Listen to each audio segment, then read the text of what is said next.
The invitation was cream-colored with gold foil lettering. I know because I designed it myself, spent 4 hours choosing the font, the weight of the cardstock, the exact shade of gold that said elegant without screaming expensive. 72 invitations mailed 6 weeks in advance. My parents received theirs on a Tuesday. I know that too because my mother texted me a photo of it sitting on the kitchen counter next to a bowl of clementines. Beautiful, sweetheart. We already blocked the whole weekend off. That was October. By December 14th, the night of the event, my mother was sitting in the 3rd row of a high school auditorium, watching my younger brother's girlfriend perform in a community theater production of A Christmas Carol, while I stood behind a podium at the Whitfield Grand Hotel, downtown Chicago, accepting the Illinois Architecture Association's Rising Professional Award at the age of 29. I found out where they were because my brother posted an Instagram story, his girlfriend in a Victorian costume, fake snow in her hair, and a boomerang of my parents clapping. My father was wearing the navy blazer I had suggested he bring for my ceremony. Timestamp said 7:47 p.m. My award presentation started at 7:30. I did not call them. I want to be clear about that from the beginning because the version of this story my family later told made it sound like I spiraled, like I reacted out of emotion and made impulsive decisions. I did none of those things. I put my phone back in my clutch, I walked to the podium when they called my name, and I delivered my speech about sustainable urban housing design to a room full of people who had chosen to be there. When I was done, a woman I had never met, silver hair, sharp eyes, the kind of face that had clearly been making decisions in boardrooms since before I was born, walked up to me and said, "I drove 40 minutes in the snow to hear you speak tonight." That was worth every minute. Her name was Dr. Allison Mercer. She handed me her card. I did not know yet that she would change the trajectory of my career. I only knew that a stranger had driven through a Chicago snowstorm to hear me talk while my parents could not manage a 25-minute drive from the suburbs. Let me back up. I am the oldest of 3. My brother Kyle is 4 years younger. My sister Becca is 7 years younger. In the economy of my family's attention, there was a fixed supply and an uneven distribution, and I learned early that the exchange rate was not in my favor. Kyle was the first son. In my family, in our specific Midwestern, church on Sunday, football on Saturday household, first son carried a weight that first daughter simply did not. I do not say this with bitterness. I say it the way you describe weather. It was the condition I grew up in. When Kyle made varsity soccer as a sophomore, my parents threw a backyard barbecue, 30 people, a rented bounce house for the younger cousins, my father grilling with an apron that said "Proud Dad." When I was accepted into the University of Michigan's architecture program, which admits fewer than 15% of applicants, my mother said, "That's wonderful, honey. Can you help me figure out what's wrong with the printer?" I was 17. I remember standing in the kitchen holding my acceptance letter and feeling something shift inside me, a small mechanical adjustment, like a thermostat recalibrating to a lower temperature. I would spend the next 12 years making those adjustments. My college graduation, my parents came late and left early because Kyle had a thing. My first job offer at a prestigious firm in Chicago. My father asked if the benefits were good because Kyle was thinking about going on my plan. My 25th birthday dinner, my mother spent 40 minutes on the phone with Becca, who was having roommate drama at college, and came back to the table saying, "Sorry, where were we? We were at my birthday. That is where we were." I want to be fair. My parents were not cruel people. They did not yell, did not withhold, did not punish. What they did was subtler, and in some ways harder to name. They simply operated as though my competence meant I did not need them. Kyle struggled in school, so Kyle got the tutors, the attention, the nightly check-ins. Becca was emotional, so Becca got the long talks, the spontaneous mother-daughter lunches, the soft landings. I was capable. Capable children, in my family, were left to be capable alone. What nobody seemed to understand was that being left alone is its own kind of message. And after enough years, you start to hear it clearly. The architecture award was the last adjustment I was willing to make. That night, after the ceremony, I sat in my apartment with the crystal trophy on my kitchen table and Dr. Mercer's business card next to it. Outside, snow was still falling over Lincoln Park. I ate cold pasta from a container, and I thought about what my father had said the last time I visited for Thanksgiving. Kyle had just been promoted to assistant manager at a car dealership. My father spent 20 minutes at the dinner table talking about it. When my mother mentioned that I had been shortlisted for the award, my father said, "That's nice. Is there money attached to it?" There was, $15,000. But that was not the point, and the fact that he thought it was told me everything about the distance between who I was and who my family imagined me to be. I did not sleep well that night. But when I woke up, I was calm. Calm in the way you get when you have been carrying something heavy for a very long time and you finally understand that putting it down is an option. I emailed Dr. Mercer. She was the founder of Mercer Hastings, a boutique consulting firm in Seattle that specialized in environmental compliance auditing for commercial construction. She had been at my ceremony because her firm was expanding, and she was looking for someone with exactly my skill set. Sustainable design expertise combined with structural engineering knowledge and the ability to translate complex technical findings into language that regulators, developers, and the public could all understand. She wanted to meet. I flew to Seattle the following week. The city hit me the way the right place does, not with fireworks, but with a quiet sense of recognition. Rain on glass, coffee shops that smelled like cedar, mountains visible from highway overpasses. Mercer Hastings operated out of a converted brick building in Pioneer Square. Dr. Mercer walked me through the office, introduced me to her team, and then sat me down in a conference room with a view of Puget Sound and said, "We audit construction projects for environmental and safety compliance. Most of the time, we find minor issues. Occasionally, we find something significant. I need someone who can handle significant." She offered me the position of senior compliance analyst. The salary was 20% more than I was making. The work was exactly the kind of thing I had spent 6 years training for, and Seattle was 2,000 miles from my parents' house. I accepted before I flew home. The move happened fast. I gave my firm in Chicago 3 weeks' notice. I packed my apartment in 4 days. I did not tell my family until the moving truck was already loaded. I sent a group text. Short, factual, warm enough to be civil. "I've accepted a new position in Seattle. Moving this week. I'll send my new address once I'm settled." My mother called within an hour. "Seattle? That's so far. Why didn't you tell us sooner?" I said I had made the decision quickly. That was true. She said Kyle's birthday was coming up and she had been hoping I could make it. I said I would be in the middle of relocating. She said, "You know how much it means to him when the whole family's there." I almost laughed. The whole family had not been at my award ceremony. The whole family had been at a community theater show watching someone else's girlfriend pretend to be Ebenezer Scrooge's housekeeper, but I did not say that. I had stopped explaining myself to people who were not listening. "I'll call him on his birthday," I said. "I have to go. The movers are here." My father did not call at all. He texted 2 days later, "Good luck out there." 4 words. I screenshotted it and then deleted the screenshot because I realized I was collecting evidence for a trial that was never going to happen. There was no jury. There was no verdict. There was only the fact of who they were and the choice of who I was going to be. Seattle in January is gray and wet and oddly beautiful if you let it be. I found an apartment in Capitol Hill, a 1-bedroom with tall windows and a radiator that clanked at night like it was trying to tell me something. My first week at Mercer Hastings, Dr. Mercer assigned me to a routine audit of a mixed-use development project in Tacoma. A new apartment complex with ground-floor retail, the kind of project that was going up all over the Pacific Northwest. Standard scope, environmental impact review, structural compliance check, materials sourcing verification.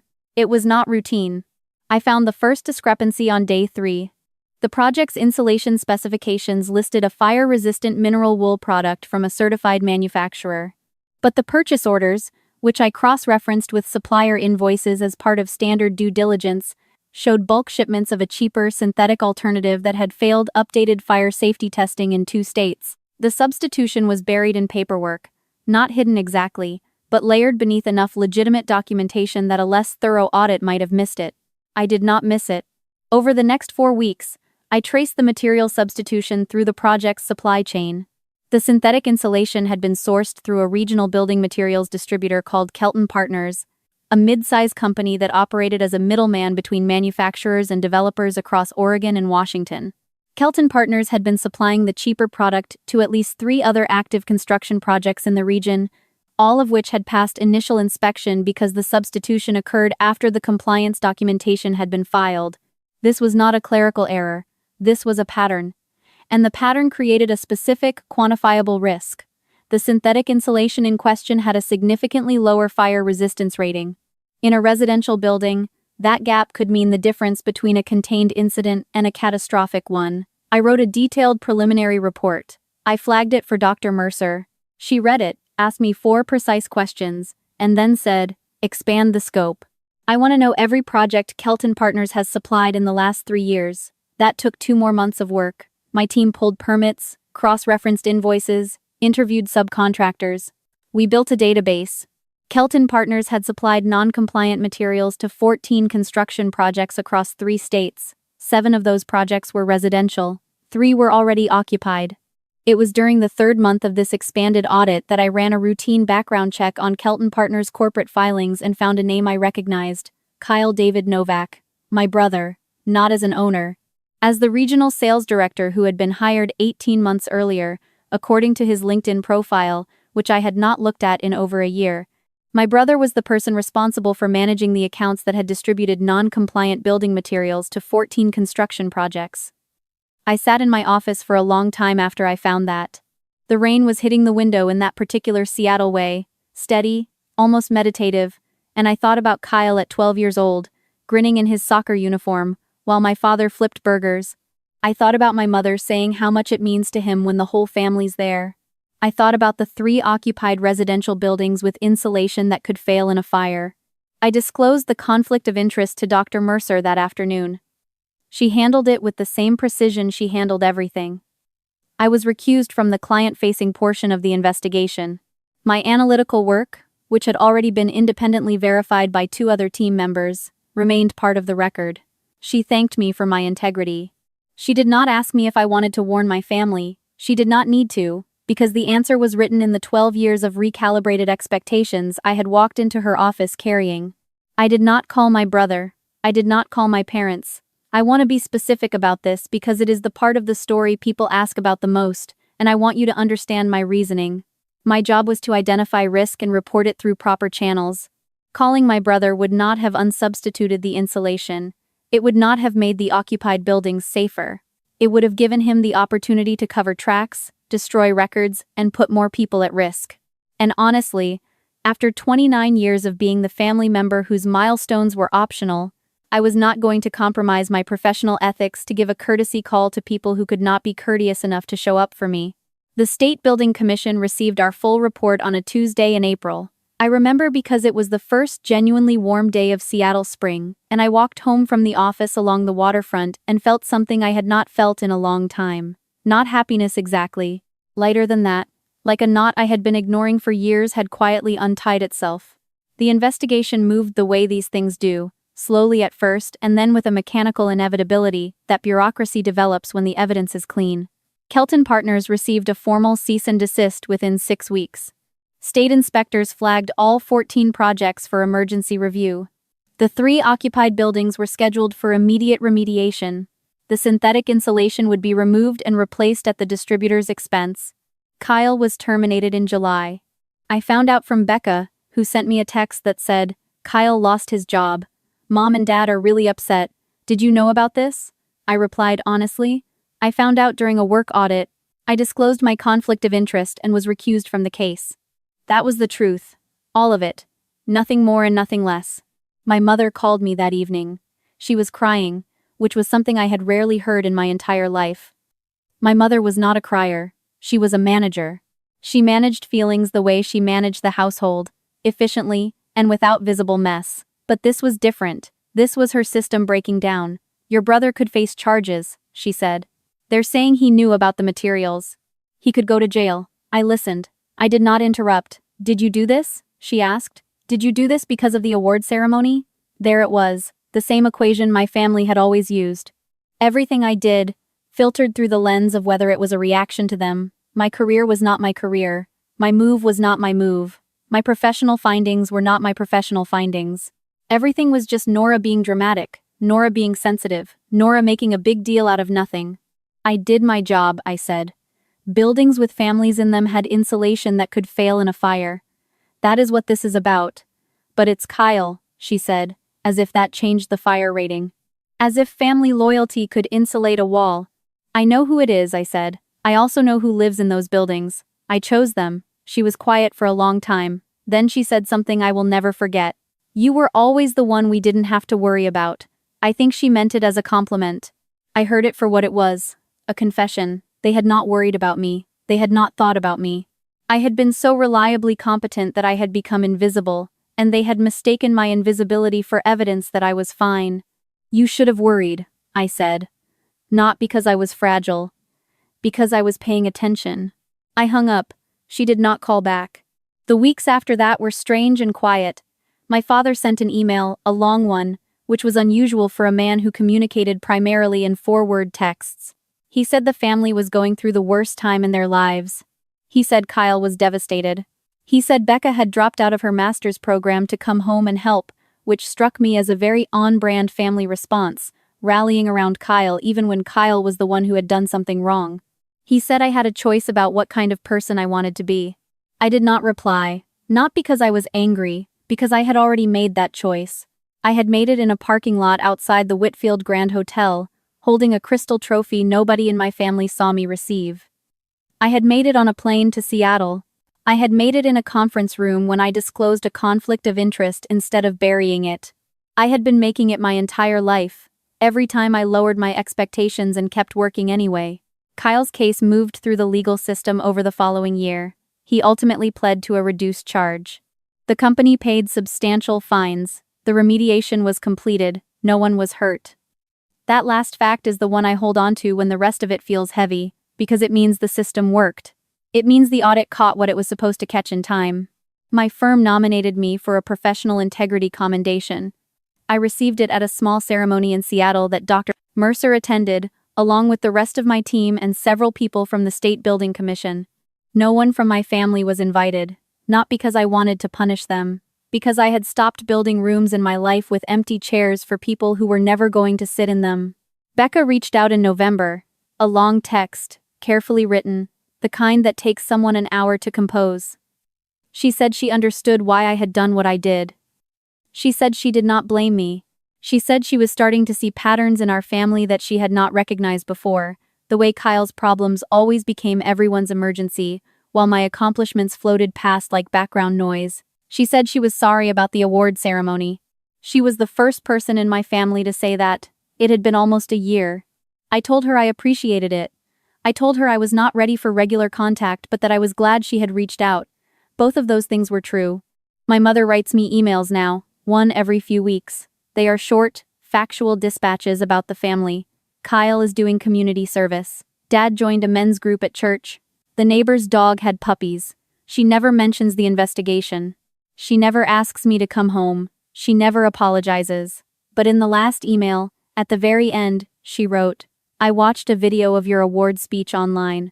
I don't know how I raised someone so articulate. Maybe I didn't. Maybe you raised yourself. I read that sentence several times. It was the closest thing to seeing me that my mother had ever done. And I noticed that it arrived not when my success was something she could brag about at book club, but when the consequences of ignoring me had finally become real enough to feel. I have a life in Seattle now.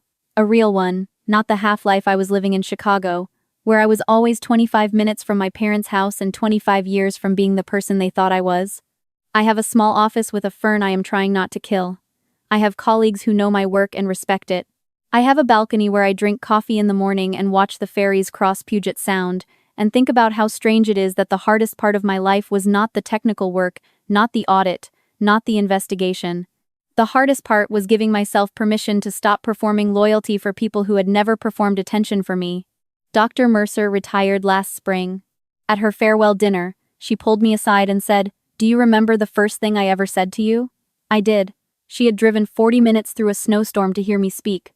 I meant it then, she said, and I mean it now. You were worth every minute. I thanked her. I meant that too.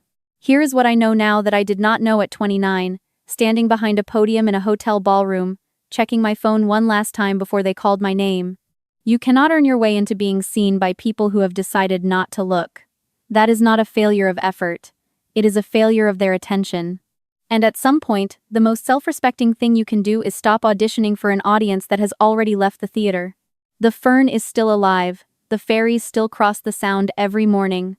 The buildings I helped make safe are still standing, filled with people who will never know my name, who will never know that a woman they have never met chose their safety over her own comfort. And I am fine with that. Because I did not do it for recognition. I did it because it was right. And I finally understand the difference between wanting to be seen and knowing your own worth, because one of those things depends on other people, and the other one is entirely, beautifully, painfully yours. So let me ask you this. If the people closest to you have spent years treating your strength as permission to ignore you, your success as proof that you do not need them, at what point do you stop waiting in the empty chair and start building your own table? And when you finally do, when you look around at the life you constructed with your own hands, the career, the integrity, the quiet mornings, do you think you will miss the people who never showed up? Or do you think you will wonder why you waited so long?